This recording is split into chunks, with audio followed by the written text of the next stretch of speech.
확률이다라는 것은요, 자, 사건 A가 어떤 사건이 있는데, 자, 그 사건이 일어날 가능성을 숫자로 나타내고자 한다라 할 때, probability의 이니셜을 따서, 자, P를 쓰겠고, 괄호 안에, 그 사건 이름, A를 적어서, 자, P 괄호 A다라고 표현을 우리가 할 겁니다. 자, 우리가 그 확률이다라는 것을 많이 문제를 풀어봤기 때문에 자, 딱 떨어지는 확률에 익숙해져 있을 거예요. 자, 앞서 본 우리가 근원 사건이다라는 게 있었는데요. 그것이 자 대등한 가능성을 가지고 있을 때, 자 그리고 유한계 있을 때, 근원 사건의 개수가 유한계 있을 때, 그렇지 않으면 유한계 있지 않으면 개수를 경우의 수를 셀 수가 없잖아요, 그렇죠? 자 유한계 있을 때 우리는요 확률을 수학적 확률을 우리는 이렇게 표현하고 있습니다. 표본 공간의 원소 개수 이렇게 볼 수 있겠죠? 자 표본 공간의 자 전 사건의 경우의 수 이렇게 볼 수도 있겠고요. 자 그리고 해당 사건 A의 원소 개수 이렇게 볼 수 있겠고 해당 사건의 경우의 수 이렇게 말을 할 수도 있겠습니다.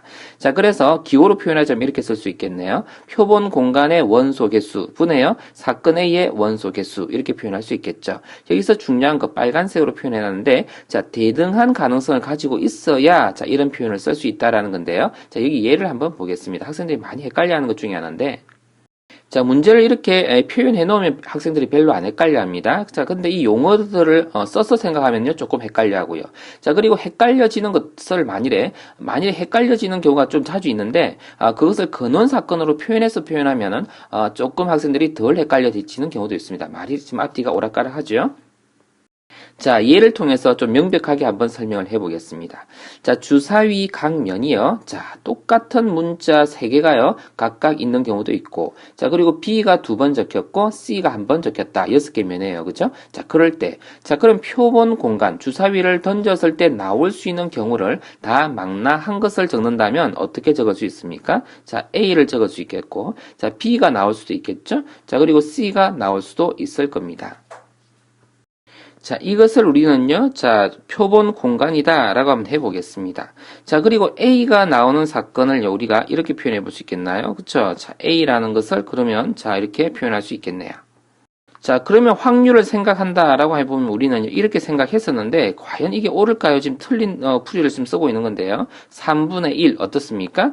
자, 이렇게 표현하면 맞습니까? 자, 여기서 삑 소리가 나죠? 아닙니다. 이렇게 표현하면 안 되죠. 자, 근데 조금 전에 이렇게 된다고 했었잖아요. 그죠? 여기서 된다고 했었잖아요. 자, 근데 무엇을 안 봤냐면 이 사건이 대등한 가능성을 가진다라고 할 때 이것을 안 봤네요. 자, 이거 보면 A라는 사건과 B라는 사건과 C라는 사건이 나올 확률이 대등한가요? 그렇지가 않죠. 자, 그래서 대등하지 않을 때는 이렇게 쓰면 안 됩니다. 자, 이것이 틀린 것은 아니에요. 이것은 맞거든요. 그쵸? 자, 표본 공간과 A 사건을 이렇게 표현한 것은 맞아요. 근데 이렇게 표현하는 것에서 틀렸다는 얘기입니다. 자, 그러면 이것을 대등의 원리가 되게끔, 자, 대등의 관계가 성립하게끔 바꾸어줘야 되는데요. 자, 어떻게 바꿔주면 좋을까요? 자, 가령 문제를, 자, 이런 식으로 우리가 풀 때에 이렇게 표현을 해볼게요. 좀 중요하기 때문에 표현을 이렇게 바꿔볼게요. A1, A2, 그리고 A3이, 적혀졌다라고 해봅시다. 그리고 B1, B2, 그리고, C가 적혀졌다 합시다. 자, 그랬을 때, 자, 새로운 표본 공간을 내가 이렇게 한번 적어 볼게요. 자, 이렇게. 자, A1, 그리고 A2, 그리고 A3, 이런 식으로요. 자, 그리고 B1, 그리고, B2, 그리고, B3이 아니죠? C 이런 식으로 적어 볼게요. 자, 그리고 새롭게 우리가 수정해 놓은 A에 대한 그쵸 사건도 자, A1 그리고 A2 그리고 A3 이런 식으로 바꿔 놓겠습니다. 자, 그래 이건 지워 놓을게요. 자, 지워 놓어도 괜찮겠죠? 이해되겠죠? 자, 그랬다면은 여기서 우리는 이제 대등한 관계가 성립되는 조건으로 만들어 놓았었죠? 자, 그래 놓고서 이것을 찾아주면요. 자, 6개 중에 3개 이렇게 해서 우리는 자, 2분의 1의 확률이다. 이렇게 볼 수 있다고요. 자, 가령, 자, 주사위 2개를 던지는 상황에서 우리가요, 자, 경우의 수를 모두 센다라고 한번 생각해 보세요. 예를 보는 겁니다. 자, 주사위 2개가 있는데 똑같은 주사위라고 생각해 보세요. 주사위가 완전히 똑같아요, 2개가. 자, 그런데 경우의 수를 셀 때 우리는 어떻게 세야 됩니까? 두 주사위가 다른 주사위다라고 보고서 경우의 수를 세야 되죠. 1, 1이 나왔다, 그리고 1, 2가 나왔다, 그런 식으로 쭉 나열해 볼 때 우리는 36가지라고 생각하잖아요, 그죠? 자, 그때 우리는요, 사실은, 대등한 관계로서 우리는 생각하기 위해서 이렇게 표현을 바꿔준 거예요. 자, 그래서 이것을 꼭 기억해 주길 바라고요. 자, 그렇다면 여기서 말한 이 대등한 가능성이라는 게 굉장히 중요한 말이죠. 자, 책에 아주 구석에 막 적혀 있는 내용이긴 하지만 매우 중요한 이야기고, 자, 그리고 유한계가 될 때, 그쵸? 근원 사건의 개수가 유한계가 될 때 개수를 셀 수 있겠죠. 자, 그래서 우리는 자, 이러한 수학적 확률에 대해서 다룰 수 있었습니다. 자, 통계적 확률이다라는 건 뭔 말일까요? 자, 이것은 또요, 각 근원 사건이 대등성을 알 수 없는 경우가 또 있을 수 있습니다. 그건 경험적 확률이다라고 할 수 있겠는데요. 자, 예를 또 한번 들어볼게요. 자, 육가락을 던지는 시행에 대하여, 그쵸? 윷놀이 할 줄 알죠? 안 해봤다고 상관없습니다. 이러한 육가락이 생긴 건 알죠? 자, 이러한 육가락을 던졌다 할 때 뒤집혀서 나올 확률에 따라서 우리는 두 개가 뒤집혔다라고 하면 개라 그러고 세 개가 뒤집혔다라면 거리라라고 이야기하죠. 자, 뒤집혀서 한 개의 육가락이요. 뒤집혀서 나올 확률을 구하라 이렇게 하면요. 대뜸 학생들이 2분의 1 생각하는데 그러면 안 되죠. 왜요? 자, 이 육가락이라는 것은 깎아진 면에 따라서 달라질 수 있잖아요. 그렇죠? 그래서 이것은 뒤집혀 나올 확률이라는 걸 생각할 때 바로 2분의 1이라 생각할 수 없습니다. 우리는 흔히 문제에서 등장하는 동전 던지기에 대해서는 다룰 때, 자, 동전은 딱 반듯하게 생겼잖아요. 그래서 앞면이 나올 확률 2분의 1이다라고 생각할 수 있겠죠. 그것도 사실은 뭐 학생들이 찌그러진 동전이다라고 한다면 그렇게 생각할 수 없습니다. 그러니까 대등의 원리가 성립한다라는 전제하에서 우리는 동전 던지기에 대한 확률을 계산하고 있었다는 이야기네요. 자, 그러면 이것을 경험적으로 만일 이렇게 깎여져 있는 육가락을요 100번을 던졌는데 32번이 뒤집혔다라고 한다면 한 번 던질 때 뒤집힐 확률은 어떻게 우리는 생각합니까? 그쵸? 100분의 32가 된다라고 이야기할 수 있겠죠? 자, 이거 사실은요 정확한 확률을 계산하기 위해서는 무한번 던져야 될 것입니다. 그런데 우리가 무한번이라는 것을 우리는 생각할 수 없죠. 그죠? 그래서 이것을 근사적으로 아마 0.32의 확률을 가졌다. 이렇게 우리는 이야기를 하죠. 자, 그래서 한번 이렇게 생각해 볼게요. 자, 무한대까지 던진 횟수가 무한개가 던져진다면 자, 그러면 참값인 그쵸 수학적 확률 같은 경우가 나올 수 있겠죠. 자, 수렴하겠죠.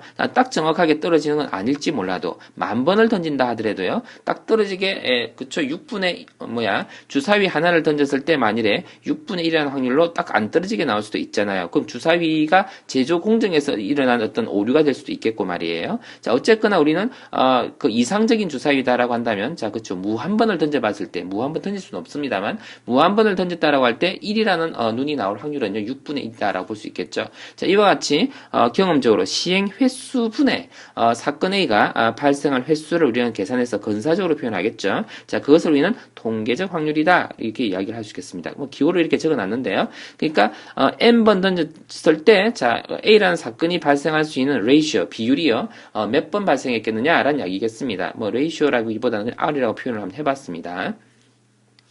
자, 그리고 기하학적 확률요. 이건 또 뭔 말입니까?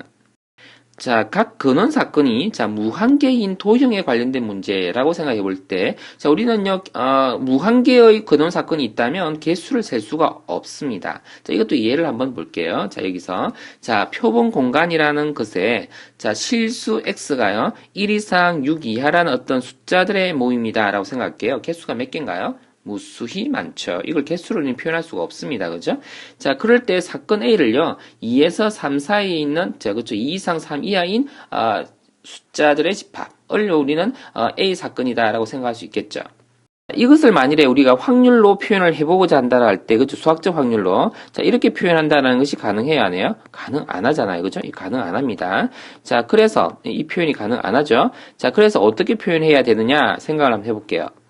자, 도형으로 봐서 수직선상에다가 생각해 볼 수 있겠죠. 자, 0에서부터요. 자, 1이 있겠고, 자, 2가 있겠고, 쭉 몇 개를 한번 나열해 보겠습니다. 자, 4가 있겠고, 5가 있겠고, 6까지 한번 나열해 봤습니다.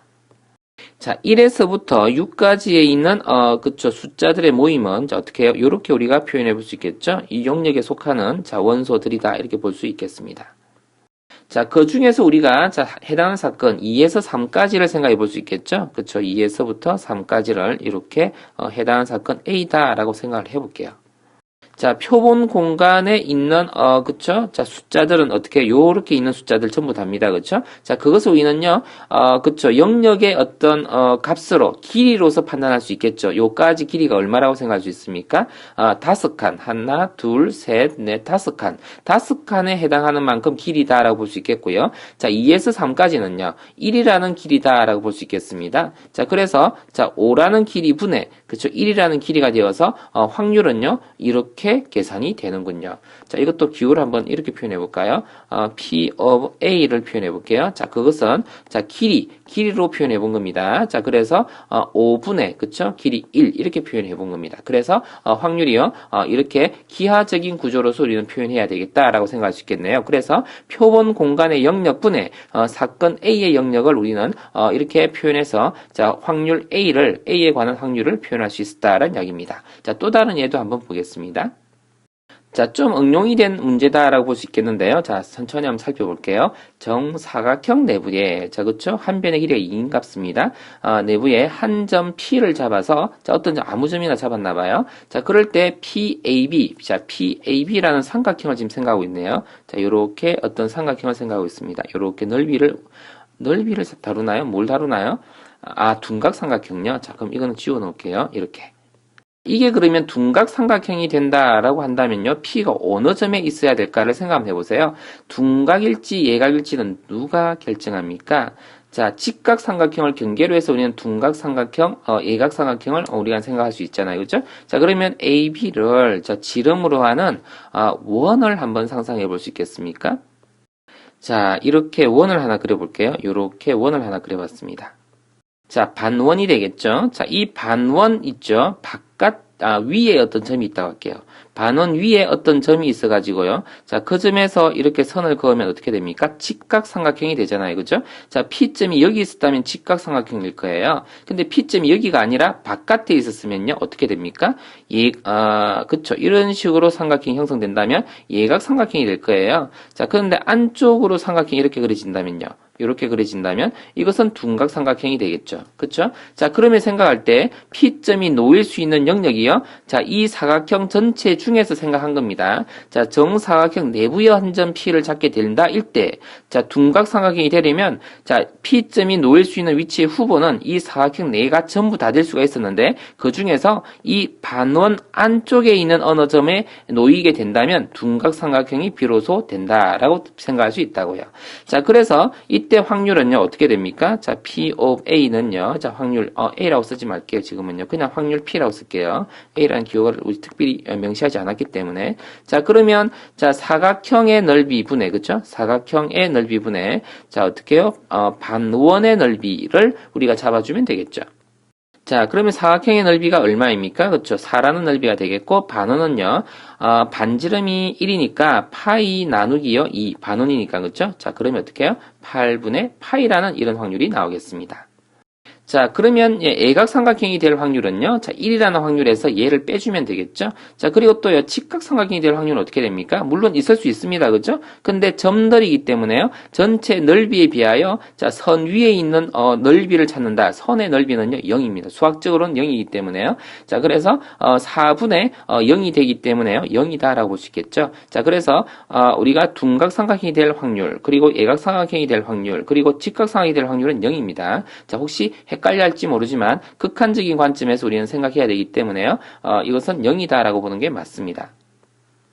자, 가끔 학생들이요, 선의 두께를 묻는 학생들이 있는데, 자, 선의 두께를 묻는 것이나, 자, 수직선상에 있는 어떤 점 하나를 찍어가지고, 점이요, 1이라는 곳에 점이 있다고 합시다. 이 점의, 크기를 묻는 것이나 동일한 겁니다. 점의 크기가 얼마입니까? 0이죠. 점의 크기는, 있는 것이 아닙니다. 자, 그래서, 이것은 수학적으로 0이다라는 것을 우리가 받아들여야 되는데, 이것을 우리는 공리다라고 이야기하죠. 모든 사람이 공통되게 받아들이는 이론이다라고 해서 공리라고 이야기를 합니다. 자, 그럼 헷갈리지 말도록 하고요. 자, 잘 한번 정리해 주길 바랍니다.